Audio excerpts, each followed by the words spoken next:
So to kind of start things off, what we're going to be doing today, we have some questions for Brittany.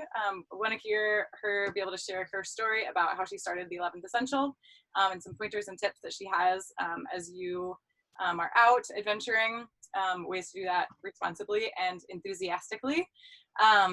We also have a giveaway that we're going to be doing at the end of the talk around 4:30. Just before 4:30. We're going to try to keep this short and sweet for you. And then I also have, well, I don't know, Brittany, do you have your giveaway item close at hand? I can grab it in 2 seconds. Okay, sure, yeah. Let me grab it. Bar of our citrus, sorry, this is the Kick-Ass Lemongrass Shufa pack, so you get the Shufa in the bar. And Brittany's got one of her really, really awesome Leave No Trace bags that you can use to pack out trash. Which she'll talk about more in a second. And then also today, as part of this event, both 11th Essential and Redbud Suds are partners, community partners with the Leave No Trace Center of Outdoor Ethics. So today, any purchase that you make at the Redbud Suds website, we are going to be donating 20% of that purchase to the Leave No Trace Center to help move their work forward. And Amanda, there's the bag. It's so beautiful. Yes. And these are the Leave No Trace Dueter bags. And then also with that will be the Leave No Trace cards, and then some of our like little new and improved buttons and stickers. Woohoo! Awesome. Amanda, can you remind us what the code is that you plug into the Redbud Suds website so that we can kick the 20% over? I'm looking it up right now. Okay, awesome. Amanda will have that for us in just a second. I meant to write it down and I totally forgot. It is 11th Essential Chat. Awesome. Which is 11th, right? Yes. 11th chat. Use that in any order that you make today at redbudsuds.com. We'll kick 20% over to the Leave No Trace Center. Okay, so let's get started. Brittany, it is such a pleasure to be able to chat with you. We've had many conversations and actually never met in person, which is really hilarious and bizarre to me. Yeah, I think so too. But the beauty of the times that we live in, right?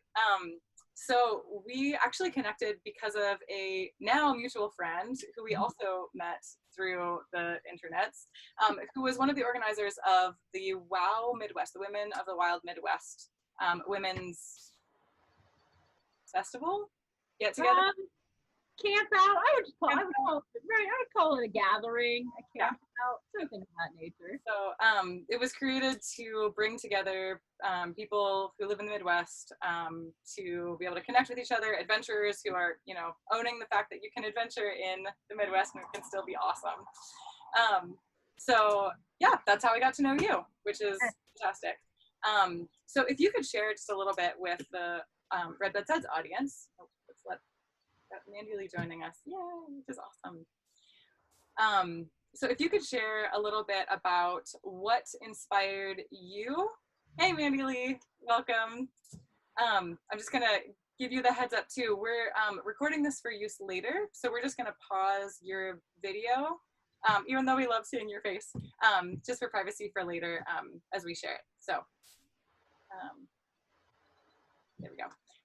So Brittany, if you can just let us know, maybe like tell the story. How did you start 11th Essential? What kind of inspired you to get that going, to go from taking treks to being like, let's do something about this? Yeah, I was gonna say, yeah. So, and I'm like, give it like, my condensed version at this point. And so basically, I'm blessed enough to be an aunt to like some really awesome kids who also enjoy the outdoors as much as I do, which was passed on to me from my grandpa. So I kind of took it upon myself to be the ones to kind of pass down those like outdoor skills and knowledge to them. And so on the trails and everything, we were learning about the 10 essentials. We were learning about the Leave No Trace principles. And we always had a bag with us for our own trash. Kids like to eat on the trail. So, we have to have plenty of snacks to keep them motivated. So we needed to make sure that we were packing out all of our own stuff.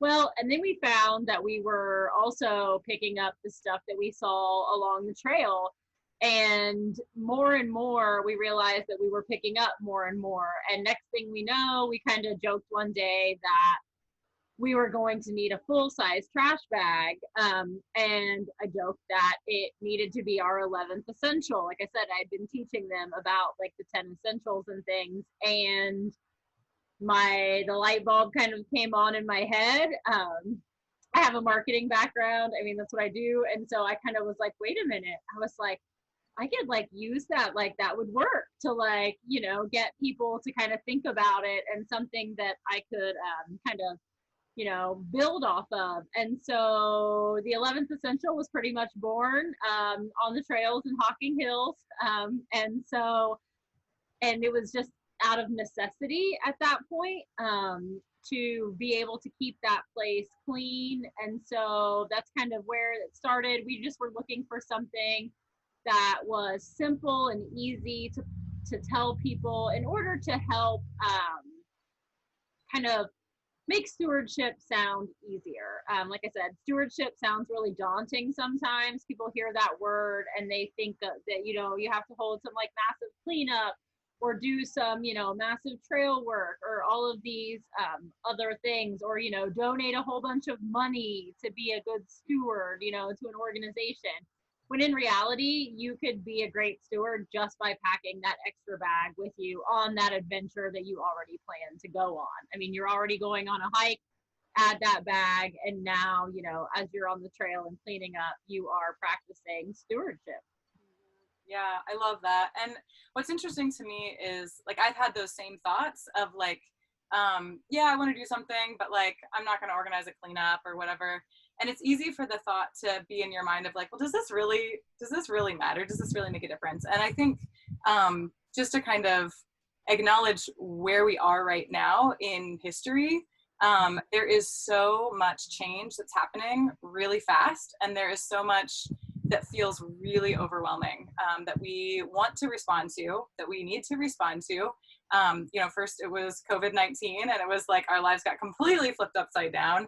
And you think like, what is my role in all of this? Like, one, I'm just trying to sort out my own survival, but two, I want to be responsible to the people that you know, if you own a business, the people that I serve. If you are, you know, out adventuring, honestly, there's some pretty good protocols that the Leave No Trace Center, I forget how many organizations came together to make the Recreate Responsibly guidelines. But if you search the hashtag, if you're not familiar with them, search the hashtag Recreate Responsibly, and they give some really clear, helpful suggestions or guidelines on how to do that responsibly. But just to kind of go back to where it feels like when we have these issues or these problems that are so vast, what do you do to make an impact? Or how do you respond? And to be honest, my next question for you was going to be, can you pick something small, something big, something fun? Like that seems like a good three, like boom, boom, boom. But in light of the protests right now, and just in thinking, what is the weight of what we do? What is the tone that we want to approach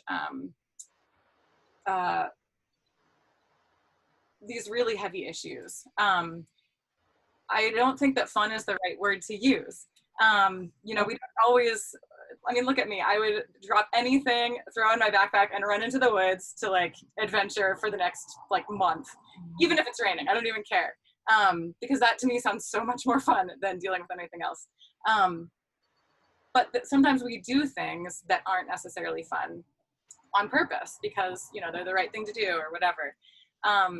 So my question instead is, small is significant. So what are the small things, or what would you have to speak to in your experience of you know, encouraging people and teaching people how to do something small, and that thing actually does matter and make a difference? Can you just talk a little bit to that Absolutely.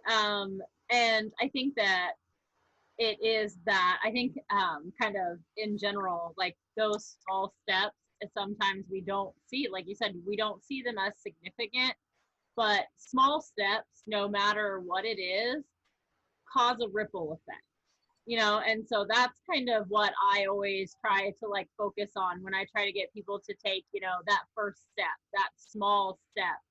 in anything. And that first small step really does, you pick up one piece of trash on the trail, okay? That could be, one less thing that, an animal doesn't eat, that it could eat and die. And so you kind of set off this chain reaction. And even that little act of just picking it up, so the less trash people see on the trail, the less likely, it's proven, the less likely they are to throw it out. So if they're not seeing it, they're not going to throw it. If they are seeing it, then they're going to think that that's okay too. So, just by picking up that one piece, you have already, there's two things right there. And it just kind of goes and goes from there. And I think that, like I said, applies to anything we do. Any small step is better than no step at all, because all of those small steps are going to lead you, forward and upward on whatever it is you're doing. And so by just doing those one little acts, it really, and we did it, small acts, big impacts. Like that is the truth. As long as you're doing something, like you have to do something. Yeah. So that is interesting because oh man, I had a really great thought to connect to that and I just totally lost it. It's so hot. Yeah. Like I said, that's why I'm inside now and not in the van. Yeah. Okay, hold on. It's gonna come back to me. Just give me a fat little second. Yeah, it totally left me. Well, alas, this is what happens sometimes. Oh, yes, I remember. So it's also the intention, right? Like when you decide, okay, I'm going out because I'm out to have a good time. Great, that's awesome. We should. Just the simple act of, for me, because I learned this from you, I don't have a fancy, extra special trash bag. I just put in a plastic grocery bag in my backpack. But just knowing that that's there means that when I see trash on the trail, I have some place to put it. And so that's encouraging too. I just wanted to give you that nod because I've definitely taken it on myself to do that more often because of your influence. So thank you for that. I appreciate that. And and that's the thing, right? Like these, dirt bags are really nice to have, but it literally could be anything. Like I said, you take the trash bag, the grocery bag. That's a great way to give life to it again. You know what I mean? To give it another use. You can also, like I said, I've seen people use tortilla bags and bread bags and just all sorts, cereal bags, just anything that you may have that you can put trash in. And so, yeah, I think that just that little addition really does, it prepares you to be able to do a step or to make an impact. Yeah, and that can happen too, like no matter where you are. If you're going for a walk around the neighborhood, I chuck one in my son's little backpack carrier or in the stroller, or if you're going on a 2-month-long or whatever road trip. So something else that I think would be interesting to hear you speak to, because you do this all the time. What happens when you're out and you see trash and you see maybe the people that are leaving it, or you notice some kind of, not quite so thoughtful behavior? Probably, sometimes it's people are just clueless, or intentionally not trying to be helpful. But often it's just a matter of not really realizing too what the impact is. Right. What advice do you have for people in, does it have to feel confrontational? How do you approach that in education? I definitely, I think that if it does feel confrontational, then right there, it's pretty much shut off. Like if it feels like you're like confronting them, then chances are they're going to feel that automatically and not pay attention to you. So, if you just have to find the most I don't know, like the the nicest way possible, just so, hey, by the way, or hey, what you're doing right now, like that unfortunately can, like, do something really bad, whatever it is. Like I said, I know one time, in our chats, I've talked about the swimming at Hocking Hills, like that's one that I run into a lot, since I do, live pretty close to there and adventure down there, and you're not allowed to swim or wade, but I'm sure when it opens in July, it's going to be like a swimming pool, especially since swimming pools aren't open. Right. And so, it's just like, hey, you guys know, by the way, the reason that they don't want you in the water or they don't allow it is because there are all these really cool organisms that, the pH from our skin can, cause to die. And just, like all of those little things that you can, the more educational or the more kind of upbeat, I mean, it kind of, inside you might be like, oh, but, or if you do see them drop trash, I always be the, oh, hey, by the way, you dropped this, Mm-hmm. Give them the benefit of the doubt. Let them save face. exactly, and sometimes it could be, maybe it did just fall out, of a bag, or maybe they just really weren't paying attention and it slipped out of their hand, and they're just, engaged in whatever else they're doing. So giving people the benefit of the doubt, the biggest thing, grace. Like at the beginning of like 2020, like a group of friends and I set like intentions, like in words, we picked 5 words. And then we had a re-meet up, about a month into COVID about how those words, some of them had either flown the coop or we needed to kind of find new meanings for them.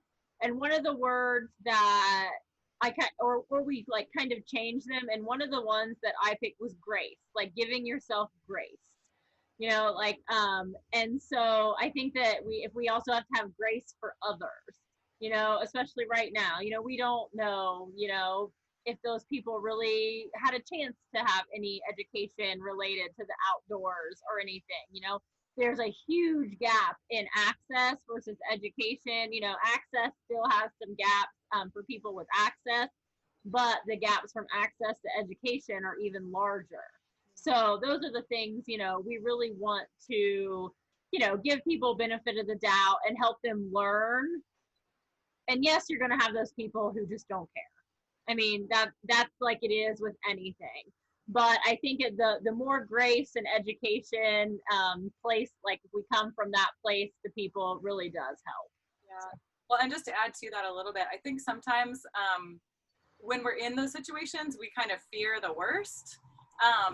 And just, knowing how politically divided and whatnot. I mean, everyone goes to the woods for different reasons.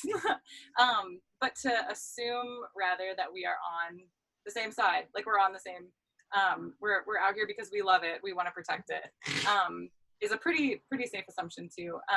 My husband was out exploring a new rock climbing area a couple weekends ago.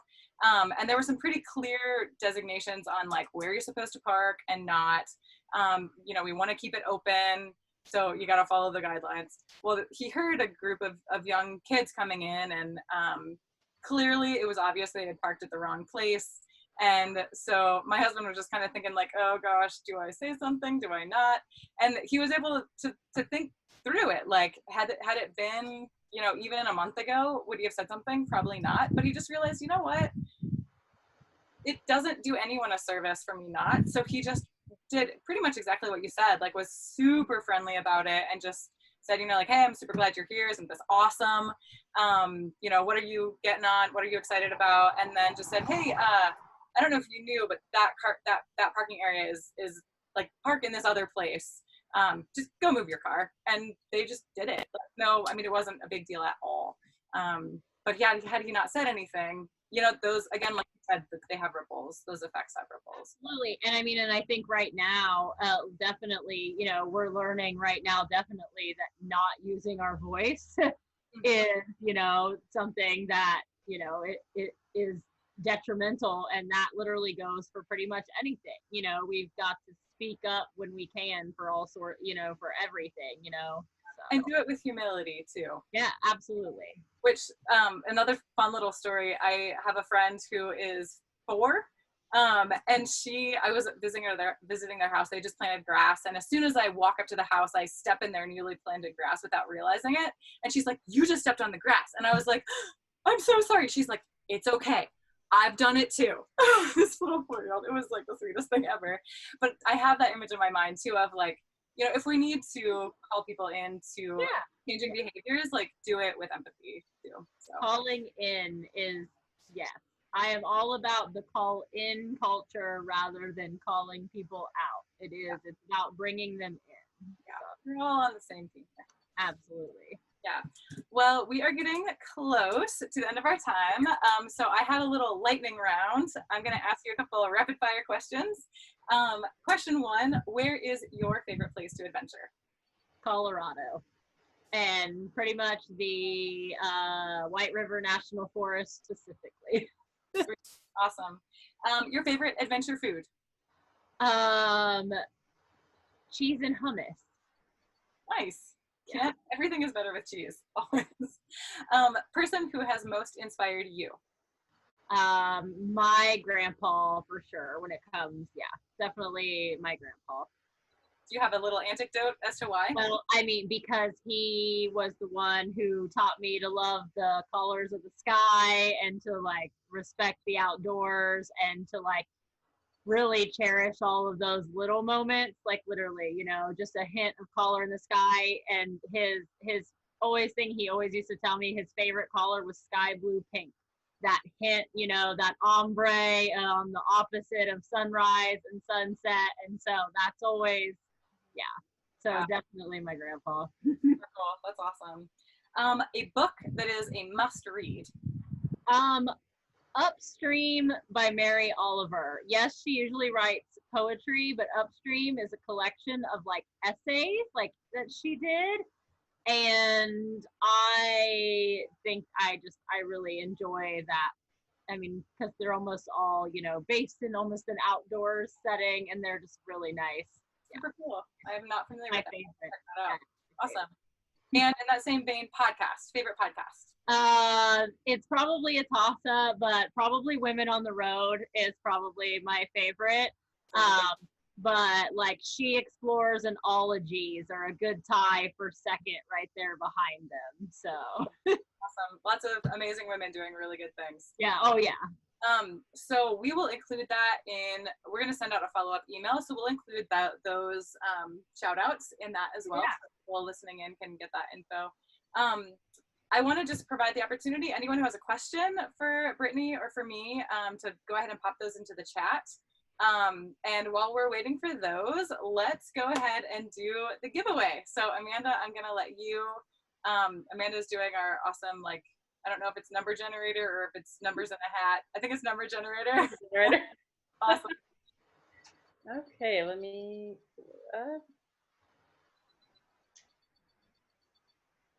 So this one we'll do red bud suds first. This one will be for the shower bar Shufa pack.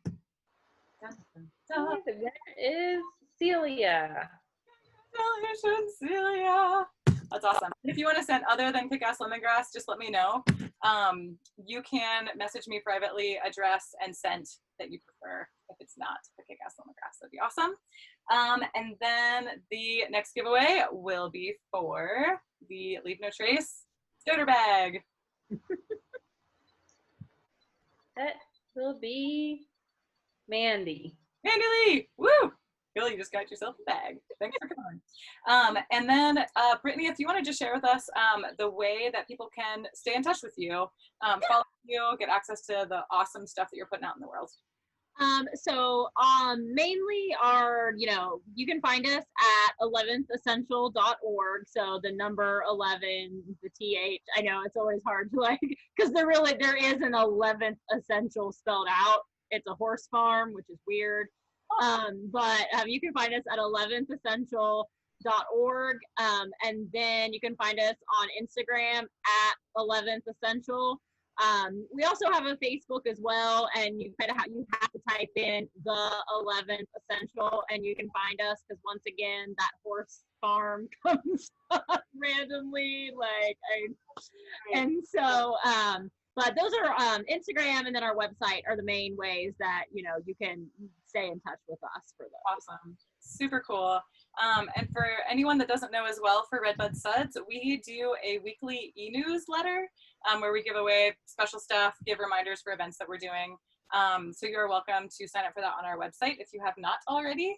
And also Redbud Suds on Instagram and Facebook is a great way to And I think Mandy, if she wants to send you or whatever, or DM you or our 11th Essential, that way I can get her address and get that stuff. Yeah, awesome. Yeah, Mandy, you can either email that or Instagram message that to, or text. And I do see her question, and it says, what are the next adventures?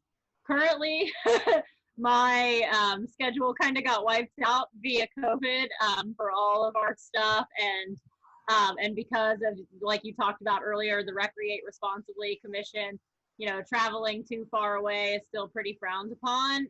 So I'm pretty much looking forward to, I'm going to try to like knock out all the Ohio State parks this year, I think. I mean, I've got a pretty good chunk of them down. Obviously, some of them I repeat. I'm headed to Mohican next weekend for my birthday. So, yeah. So right now, Mohican, and then hopefully I'm going to let Hocking Hill stay open for about a week, and then I'm going to go down and try to clean it up because I'm sure it's going to be a free-for-all. You just need 11th Essential signs everywhere. Everybody pick up a bag of your own trash. Take one out. Yeah, I know, right? Which I will say, that's something, if anybody has ever been to some of the Columbus metro parks, a lot of them do have a pack in, pack out policy, and they have like basically brown bag, trash bags there. So for you to do so, yeah. Cool. Well, we are at 4:30 at the official end. I'm just gonna actually open it up. I'm gonna stop the recording and then open it up to anyone who's here, just to have a little bit of chat too. So thank you everyone so much for coming.